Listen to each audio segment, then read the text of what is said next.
Hello मेरे प्यारे दोस्तों, एक बार फिर से आप सभी का स्वागत है मेरे यूट्यूब चैनल ट्यूशन वाला में।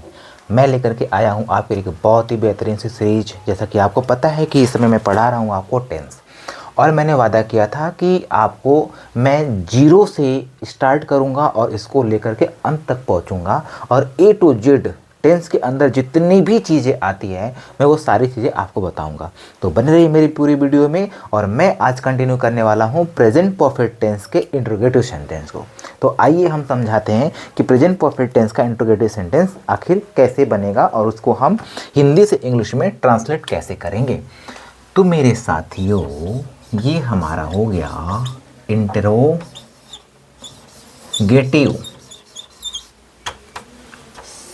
सेंटेंस, ठीक है, interrogative sentence. So under the interrogative sentence we have to know about two types of sentence. Interrogative sentence के अंदर हमें दो प्रकार के सेंटेंस को पढ़ना होता है, जिसमें से एक को हम कहते हैं बेस्ड ऑन व्हाट, एस और no type of sentence, and our second one is known as WHO family. ठीक है, क्या WHO family. Yes or no में हमको ऐसे सेंटेंसेस को डालने होते हैं, है ना, that we all are able to answer in yes or no only. और आपको पता है कि जो एस और नो के जो एस और नो टाइप्स के जो सेंटेंसेस होते हैं उनकी स्टार्टिंग हमेशा ही किससे होती है? ऑक्सिलरी वर्ब से होती है। ठीक है, and now what the auxiliary verb we have to use under this present perfect tense. So there are only two auxiliary verb, and just let me tell you that the auxiliary verb which will be used in this one, जो इसके अंदर use किया जाएगा, जो हम दो की बात कर रहे हैं, वो होते कौन से हैं? तो आइए उसको देख लेते हैं। देखिए, basically we will have to understand about only one type of auxiliary verb. पहले कौन सी? तो देखो, मुझे जानना है इसको, हैव।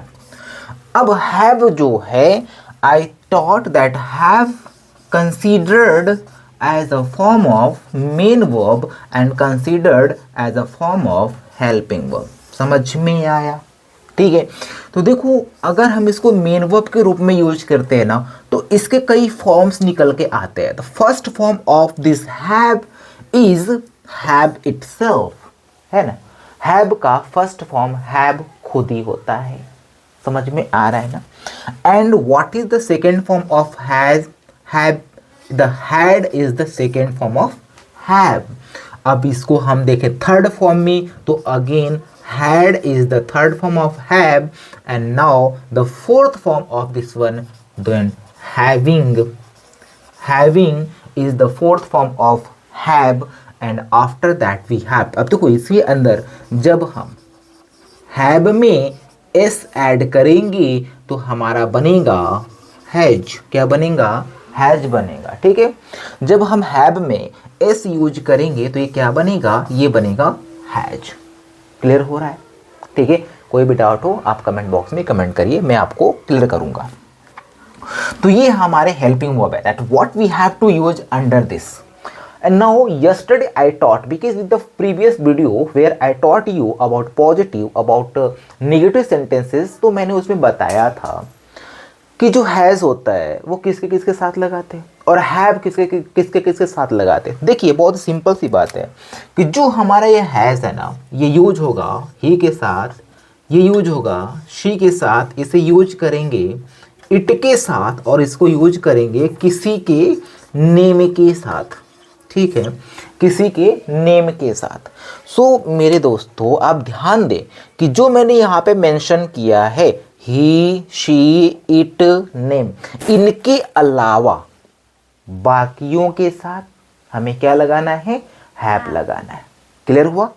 इनके अलावा बाकियों के साथ हमें हैव लगाना है, और केवल इनके साथ मीन्स कौन कौन से? Only four. We have to focus on four.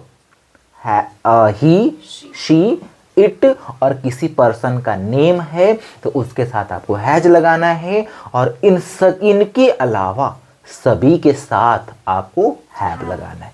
Clear हो गया?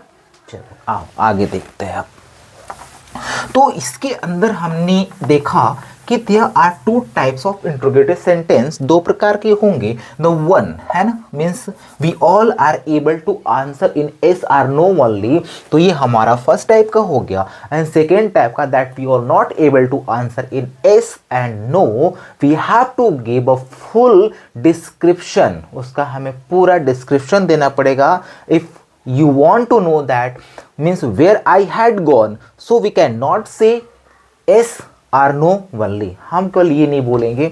we have to say, have to use what, have, है ना, with all other subject like except he, she and it. if the name has been given, है ना, then we have to use has. इनके अलावा बाकियों के साथ हम क्या यूज करेंगे, हैव का यूज करते हैं. ठीक है. Yesterday I taught in the previous video, I taught that the means of have का जो मतलब होता है ना, वो केवल ये नहीं होता है that is have will use as a form of auxiliary. ये हम इसको केवल auxiliary के रूप में यूज नहीं करेंगे. have also will be used as a form of main verb in the sentence. Means I taught you that has also will be used in the sense of taken. Take के रूप में भी इसको use करते हैं. In the sense of see के रूप में भी यूज करते हैं, है ना. In the sense of suppose that कि आप अगर बात कर रहे हो, टेक करो आई हैव बाथ, इसको भी बोलते हैं I have bath. That means मैंने नहाया है या मैं नहा लिया है. मीन्स इसका जो हैव का सेंस होता है ना, as a main verb we have to use in the various way. बहुत प्रकार से हम इसको यूज कर सकते हैं. But under this present perfect only we can use, है ना, as a form of helping verb. किस रूप में यूज करेंगे, हेल्पिंग वर्ब के रूप में यूज करेंगे. As you know that if our sentence has been divided into two part, तो अगर इसको हम दो पार्ट में डिवाइड किए हैं तो इसके दो रूल भी होंगे. तो इसको पहले रूल को, इसका जो पहला स्ट्रक्चर बनेगा वो बनेगा subject plus helping verb. Okay. Now verb should be in third form and object. Is that clear? And then question mark. Is that clear? Yes. कुछ भी बोल दो yes, है ना. मेरे प्यारे गधों, इधर देखो. What I said because helping verb I have used, है ना, after subject. helping verb कहाँ पे यूज किया है, after subject. So if the helping verb has been used after subject, that it will be considered as a positive sentence, not interrogative sentence. समझ में आ रहा है. अगर इस helping verb को निकाल के हम बाहर कर ले और इसको हम यहाँ पे लगा दें, means before the first of these sentences, that will be converted into interrogative sentence of the first type. तो देखो इसको, अब मैं ये क्यों ऐसा लिखा था, ऐसा इसलिए लिखा था कि just I want to make you understand about the differences between positive, negative and interrogative. देखिए सबसे पहले हम यूज करते हैं subject plus helping verb plus verb and plus object. ये हो गया हमारा पॉजिटिव, इसे कहेंगे ये हमारा क्या है, ये पॉजिटिव है. Next subject plus helping verb plus not plus verb, okay, and plus object. तो इसे हम क्या कहेंगे, negative. This is the negative sentences, है ना. देखो बहुत ही इजी होता है. What I said, what I used and what I did, difference between this two, nothing is there. क्या मैंने किया, कुछ नहीं. हैव और हैव के बाद जो यहाँ पे जो जगह बची है ना बिफोर दिस वर्ब, वाली आई यूज्ड नॉट. केवल एक वर्ड मैंने बढ़ाया और now sentence has been converted into negative. In suppose that we want to change this negative sentence into interrogative, so what I will do, only will take this helping verb and use first. यहां से निकालेंगे, बाहर कर देंगे इसे. बाकी सब as it is जो भी यहाँ पे लिखा गया वो वैसे ही रहेगा. Only we will use this helping verb first of this structure. कैसे बनेगा, तो हेल्पिंग वर्ब प्लस सब्जेक्ट, और जब मैंने इसको निकाला था तो नॉट को मैंने कुछ नहीं कहा था. Not will be at the same place, plus verb and plus object. This is the first type of interrogative. समझ में आ रहा है. अब देखो अगर सेकेंड टाइप का मुझे बनाना है तो what we have to do, the WH family is here, है ना. We will have to copy all this part. इसको आप कॉपी कर लो, यहाँ से इंट्रोगेटिव लगा लेंगे, इस पूरे पार्ट को कॉपी करेंगे और जो WH है ना उसको यहाँ पे पहले हम लगा देंगे। ये हो गया सेकेंड टाइप का इंट्रोगेटिव। क्या हो रहा था आप देखिए, कुछ नहीं किया मैंने, केवल इस जो हेल्पिंग वर्ब है इसके बाद मैंने नॉट लगाया, नेगेटिव बना, इस हेल्पिंग वर्ब को उठा के बाहर किया, फर्स्ट टाइप ऑफ इंट्रोगेटिव बन गया, और इसी पूरे के पहले मैंने कल WH लगा दिया, तो ये क्या बन गया आपका सेकेंड टाइप ऑफ इंट्रोगेटिव बन गया। समझ में आ रहा है? आइए अब इसको थोड़ा सा और डिटेल में समझते हैं as a sentence.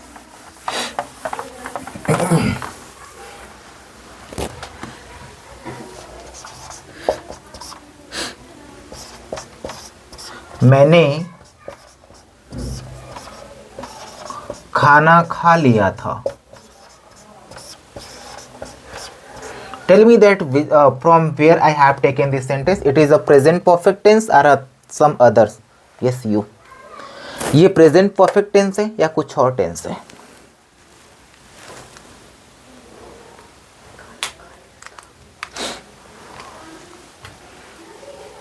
Don't waste my time. Just tell me that from where I have taken this sentence. You also. बताइए क्या? हाँ है कहाँ से? Present perfect tense. आप बताइए प्रेजेंट परफेक्ट टेंस। आपने कभी देखा है प्रेजेंट परफेक्ट टेंस में था लगता है, प्रेजेंट में था लगता है? मैंने खाना खा लिया था, था तो खा लिया था, that means the work has been completed before this present. मैंने प्रेजेंट से पहले काम खत्म कर लिया है। समझ में आ रहा है ना? यहाँ पे जो काम प्रेजेंट से पहले हो चुका है उसके साथ था का प्रयोग करते हैं हम। अगर प्रेजेंट की पहचान क्या होती है? प्रेजेंट की पहचान ये होती है कि इसमें है, हूं और होना चाहिए, उसे कहते हैं प्रेजेंट।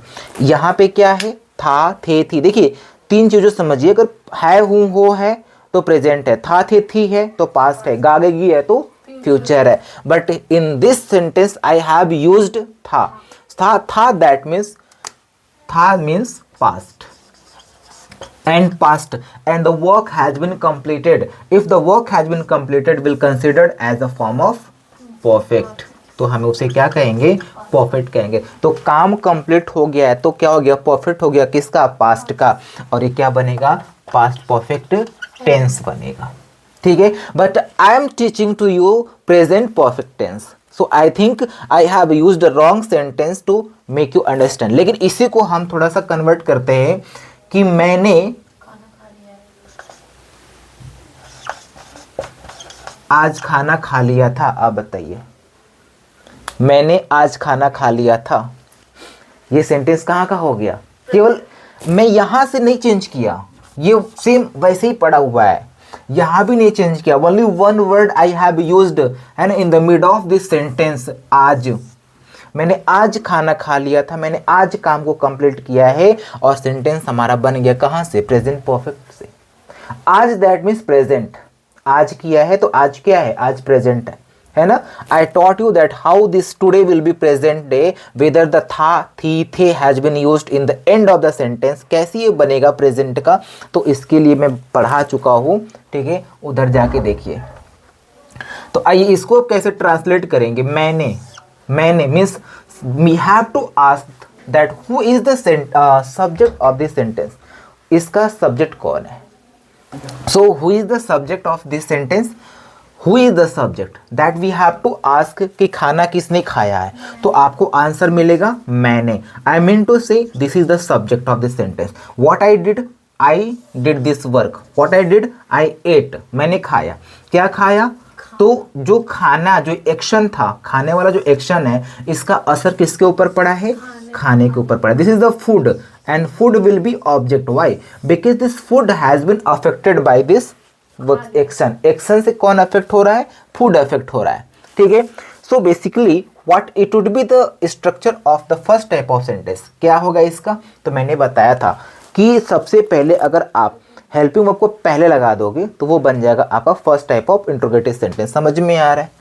देखिए अगर हमें विदाउट स्ट्रक्चर क्या करना है, अगर सपोज दैट कि you do not recognise able to recognise that what is the structure of this sentence, क्या है, अगर आपको याद नहीं आ रहा है तो क्या करेंगे आप बताइए, उस टाइम पे क्या करेंगे।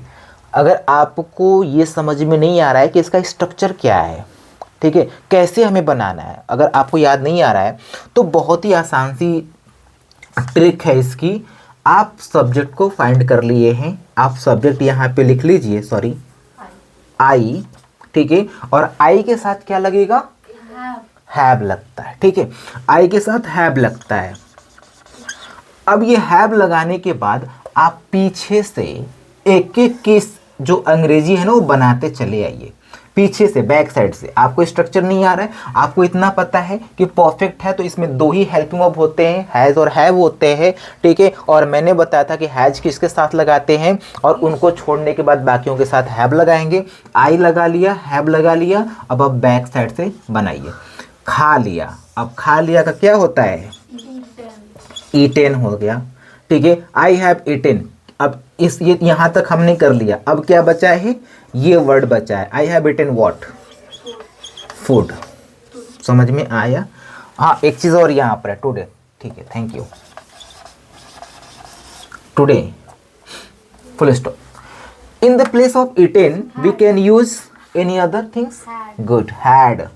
तो क्या बनेगा इसका, I have had food today,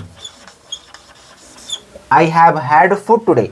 अब देखो ये हैड है ना, आप ये मत समझिएगा कि ये हैड तो पास्ट परफेक्ट टेंस का हेल्पिंग वर्ब है, नहीं, पास्ट परफेक्ट टेंस का हेल्पिंग वर्ब ये तब होता है ना जब इसके बाद कोई वर्ब लगाते, means after this had if I will means I use any kind of the verb, अगर कोई वर्ब लगाता तो ये हेल्पिंग वर्ब बन जाता। लाइक हैव के बाद एक वर्ब लगाया, हैव हेल्पिंग वर्ब बन गया, लेकिन इसके बाद मैंने एक नाउन लगा दिया तो ये मेन वर्ब बन गया। समझ में आ रहा है ना, ठीक है। अब चलिए इसको, इसी सेंटेंस को we have to change into negative first. What I said, I told you that after this have, इस हैव के बाद हमें क्या यूज करना है, नॉट। तो यहाँ पे देखिए आई और I have, after that not eaten food today, ठीक है, ये होगी आपका निगेटिव। सेम सेंटेंस यहाँ पे बता रहा है मैंने खाना खा लिया, अब क्या होगा, मैंने खाना नहीं खाया है ना यार, नहीं खाया था, आज मैंने खाना नहीं खाया था, इसकी हिंदी मीनिंग ये निकलेगी। अब यहाँ पे हम क्या करेंगे, जो हमारा हैव है ना इसको उठा के बाहर कर दीजिए, have I not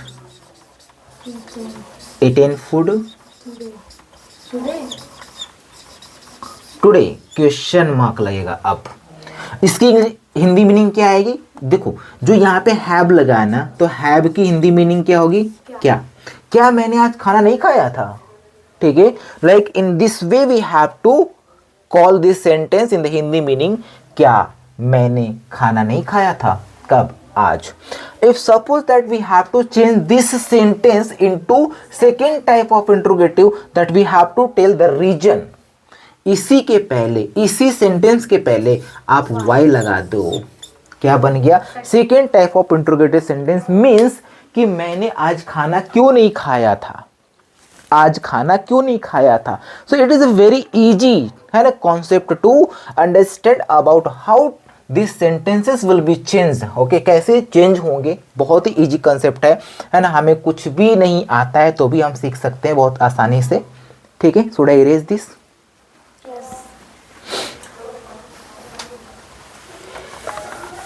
okay, now we will do some exercise on the basis of this all.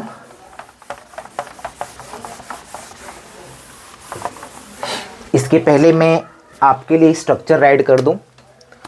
इसका structure, first of all we have to use helping verb plus subject plus verb should be in third form, okay, plus object and now question mark. This is the structure for the first type of interrogative sentence of present perfect tense. And now before this only we have to use, यही पे बना देता हूँ, the first type of and आप ध्यान से समझ लेना, यहीं पे बना देता हूँ। ये फर्स्ट टाइम का हो गया, और इसके पहले अगर मैं WH प्लस कर दिया तो ये सेकेंड टाइप का हो गया। No need to write full sentences, okay, full structure, मुझे ज़रूरत नहीं कि मैं इसको पूरा फिर से लिखूँ। आप इतना ध्यान दें कि ये जो ब्लैक कलर से लिखा गया है ना, ये फर्स्ट टाइप ऑफ इंट्रोगेटिव है, और इसी ब्लैक कलर के पहले अगर मैंने ये ब्लू कलर का WH लगा दिया है तो ये सेकेंड टाइप ऑफ इंट्रोगेटिव बन जाएगा। ठीक, आइए समझते हैं।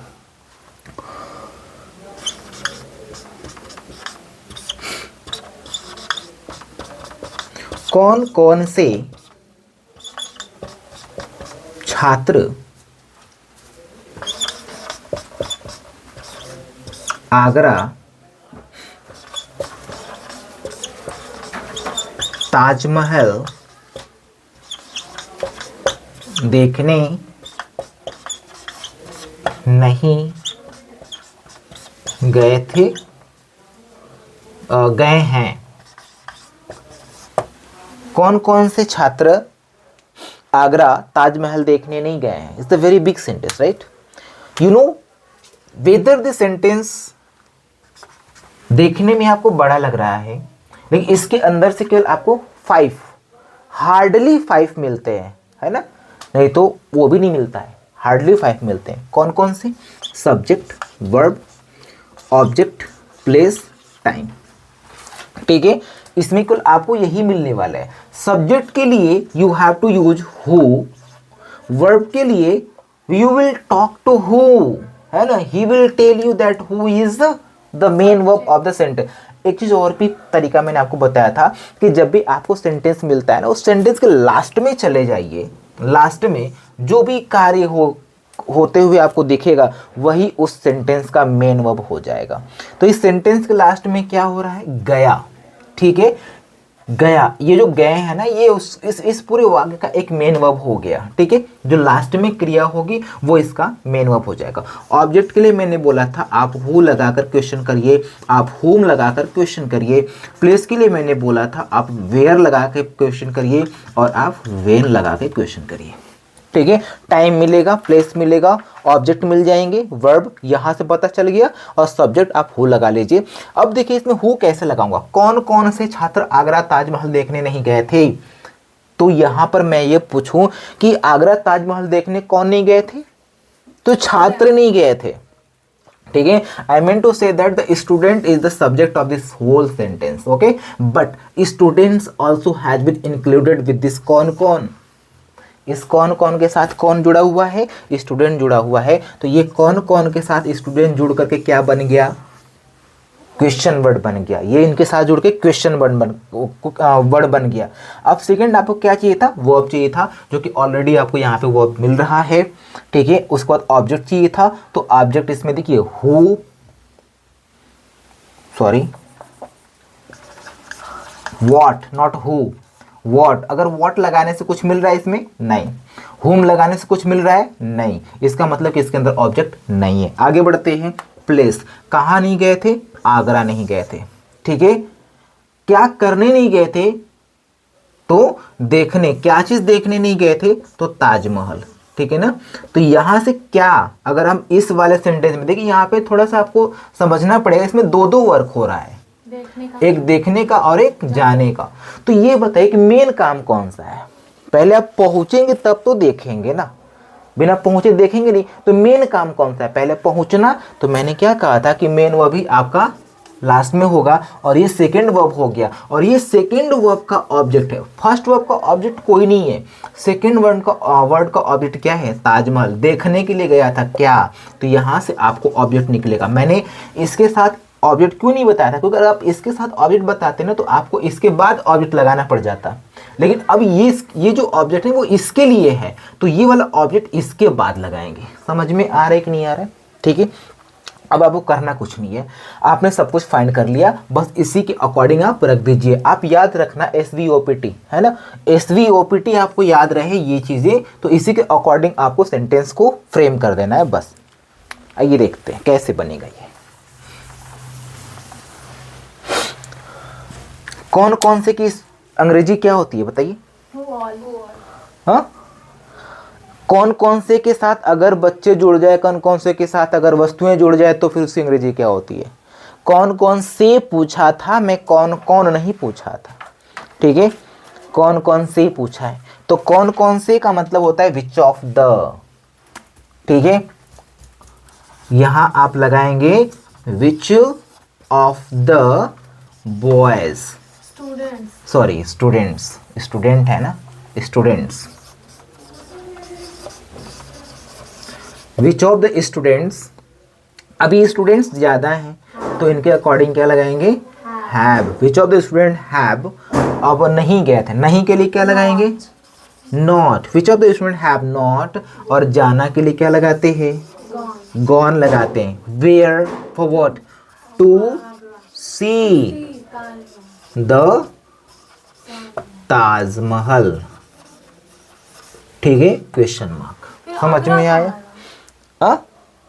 टू आगरा, टू अच्छा सॉरी, आगरा भूल गया क्या इसमें, गॉन यहाँ पे लगा लेंगे, to Agra to see the Taj Mahal, ठीक है।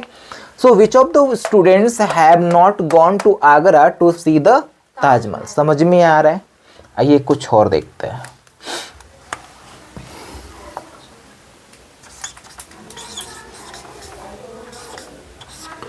आप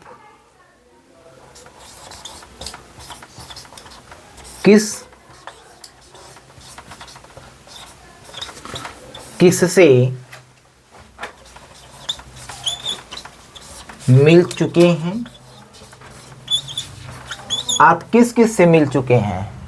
बिकॉज मैंने बहुत सारी फोटोज दिखाया आपको और आपसे पूछा कि इसमें से आपने किस किस को देखा है, इसमें से आप किससे मिले हैं, तो किस से मिल चुके हैं। देखो हम इनडायरेक्टली आपको ये जो क्वेश्चन वर्ड है ना ये यूज करना बता रहे हैं, दैट है ना, किस से आप मिल चुके हैं। अब किस से की इंग्लिश क्या होगी, होम ऑल, हाँ, home all, good.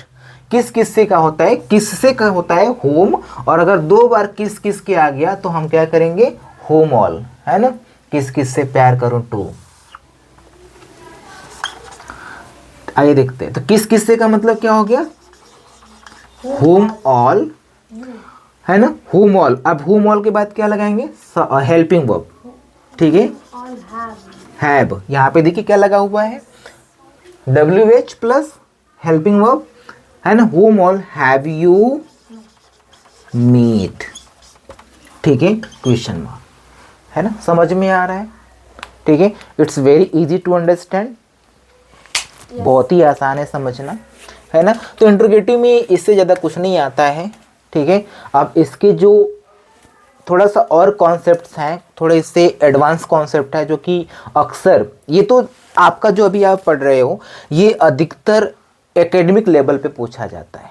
Academic level का मतलब कि जैसे आप क्लास 12th में पढ़ रहे हो और आप उसमें एक पैराग्राफ आता है जो हिंदी स्टोरी, उसको इंग्लिश में ट्रांसलेट करना होता है, आप यहाँ सीख लेंगे उसके बारे में। लेकिन उसके ऊपर लेवल पे थोड़ा पहुँचेंगे, जैसे आप SSC के लिए, बैंकिंग के लिए तैयारी कर रहे हैं तो उसके लिए थोड़ा सा और आपको एडवांस जानना पड़ेगा, है ना। ये ज़्यादा काम की बातें नहीं है उन बच्चों के लिए जो तैयारी कर रहे हैं, ये ज़्यादा काम उन बच्चों के लिए है जो कि एकेडमिक लेवल पे अभी हैं, है ना। आप ऐसा मत समझे कि आपके लिए है ही नहीं है, पहले बेसिक आएगा, है ना, बेस आएगा तभी तो आप उसको समझ पाएंगे। पता चले कि बेस बिल्कुल गायब है और आपको एडवांस पढ़ा दूँ तो कहाँ समझ में आएगा। समझ में आ रहा है ना। तो पहले बेस मजबूत करिए, ठीक है। तो नीचे से अगर चीज़ें पता रहेंगी तो ही आप चढ़ के उतर जाएंगे।